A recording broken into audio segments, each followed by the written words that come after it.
សួស្តីអ្នកនរគ្នាខ្ញុំបាទឈ្មោះអ៊ីណេតថ្ងៃនេះខ្ញុំទៅតែលេងរៀនលេងលើកុំព្យូទ័រហើយខ្ញុំក៏មិនសូវជាខ្លាំងដែរខ្ញុំមកថ្ងៃនេះខ្ញុំចេញវីដេអូមួយសម្រាប់អ្នកដែលគាត់អត់ទាន់មានគ្នាលេងអូរ៉ាងអីចឹងហើយគាត់វិញនិយាយទៅមិនមែនអូរ៉ាងទេដោយសារខ្ញុំទៅលេងលើ PC អញ្ចឹងខ្ញុំចង់មានគ្នាដែលគាត់អត់ខ្លាចធ្លាក់រ៉ាងអត់អីចឹងណាមកលេងមួយគ្នាចឹងណា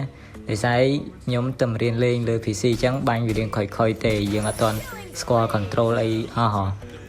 ណាមួយខ្ញុំឃើញគេលេងលើកម្មវិធី Google Play game នេះ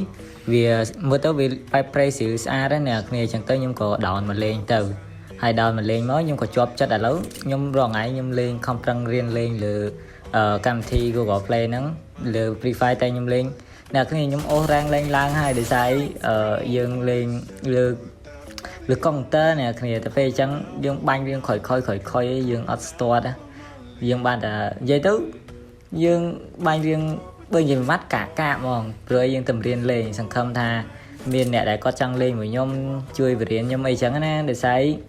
ចង់មានគ្នាលេងដែររាល់ថ្ងៃខ្ញុំលេងអូសរ៉ាងតែឯងហ្នឹងអត់មានគ្នាអត់អីហងហើយឥឡូវមានអីនេះហ្គេមនេះខ្ញុំមកបាញ់បតទេនេះខ្ញុំហ៊ានលេងវគ្គរ៉ាងព្រោះវគ្គរ៉ាងជួបគេខ្លាំងខ្ញុំបាញ់គេឈ្នះអញ្ចឹងទៅឥឡូវមកលេងវគ្គបតលេងវគ្គ classic ទៅចេះវឹកហាត់ទឹកដៃហ៎រាល់ថ្ងៃមួយថ្ងៃ2ហ្គេមដែរទៅដោយសារយើងទៅវឹកហាត់លេង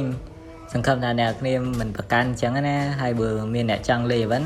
អាចតម្លាក់ ID នៅក្នុង comment បានចាំខ្ញុំ add ទៅនេះសម្រាប់តែអ្នកចង់លេងតែបើអត់ចង់លេងthìខ្ញុំអត់អីដែរអញ្ចឹងឥឡូវអរគុណច្រើនបាយបាយ